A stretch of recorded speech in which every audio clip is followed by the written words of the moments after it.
All right, good morning, good evening, good afternoon, ladies and gentlemen, citizens of YouTube. It's Pastor Dowell. I'm up here early this morning. Of course, I'm answering letters and got a question right here. Sincerely coming from someone who professed themselves to be a Christian, but they said that they're starting to come out of that because they're recognizing the fallacies of it because they've been listening to me. They've been studying.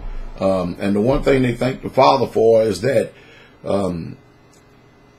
that they've been listening to me for about, 6-7 months, but they said I've never in my life have been so inspired to pick up my Bible and read it until I started listening to you.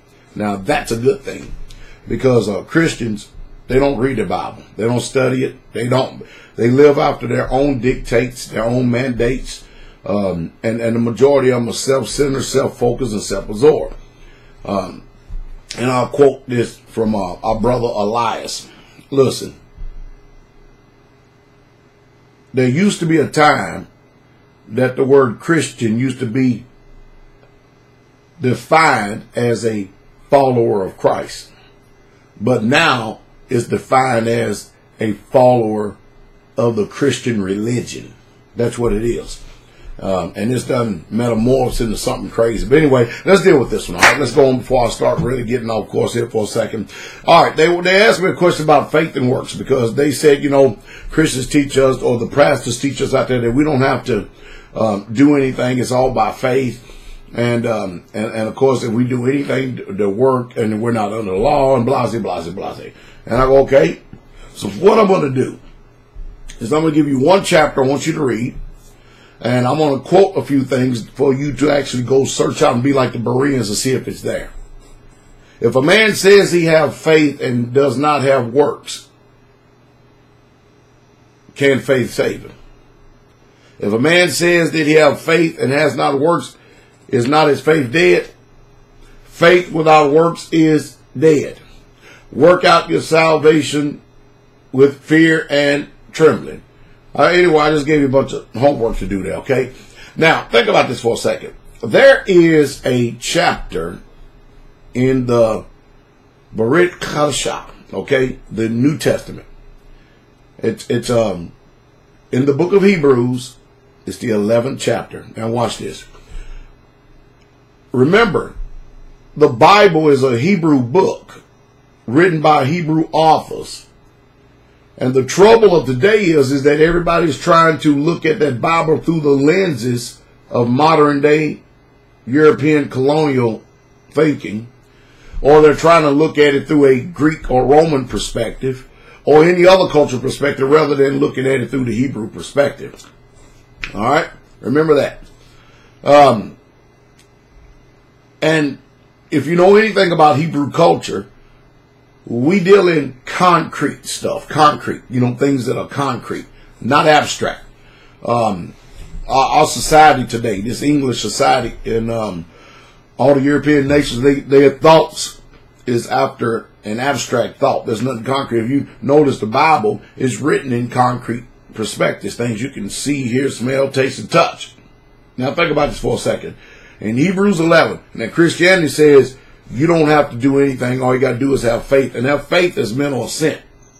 But yet when you read Hebrews 11 chapter, it's full of people who was considered pioneers, giants of faith.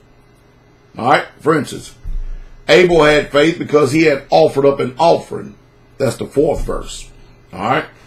Enoch had faith because he actually did what was pleasing in Yah's eyes. That's the 5th verse. All right. Now, mind you, this is faith, the faith chapter now, right? Let me stop moving this desk here for a second. All right. It said in verse 7 that Noah had faith because he built an ark. So suppose that he just had this faith that people mentally have today, an abstract thought. Okay, we're going to believe God for an ark. And he didn't do anything. Would that type of faith saved him, or that faith had to be accompanied with works? In other words, from the Hebrew perspective, faith is always associated with doing something. Always is. If you say that you got faith, you're going to do what you believe. If you say that you have faith and you don't do anything, you don't have faith. All right. And then Abraham, he had faith that when he heard y'all speak to him, he uprooted his family from the land of the Ur, the Chaldeans, and went all the way across the country. You'll read that in Hebrews chapter 11, verses 8 through 10. All right. And then Sarah had faith to actually bear a child. Verse 11. Abraham faith to actually offer up Isaac as a test. As a test. That's verse 17. If you notice something about the people in the Bible, it's not like this Christian religion today. Faith is always equated with show me your faith without works, and I will show you my faith by my works. Now, there's something else you need to look up too there.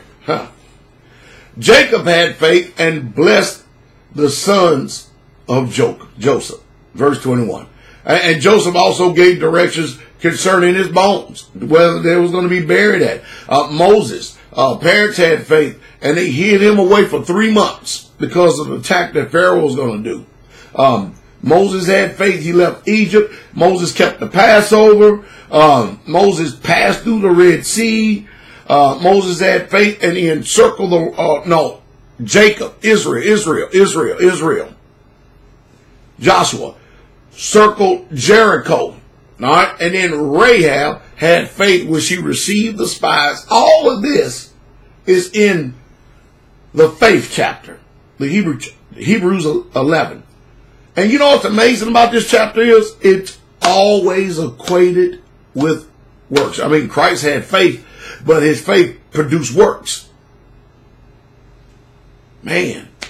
So you've got to get out of this abstract thinking from this perspective, this new philosophy, this new religion that's done come up on the scene and has only been here about 300-400 years. No,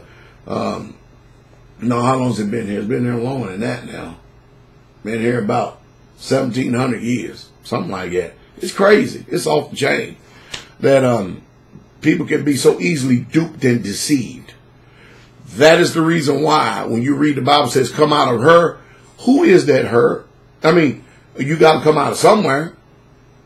You got to come out of the false religious system. And then it says come out from among them. Then not only come out of her, but now you have to separate from them. Because if you don't, it's going to mess you up. Anyway, I hope I was able to answer your letter here. Hopefully it's going to help somebody else out too. Y'all have a wonderful, wonderful day, okay? Shalom.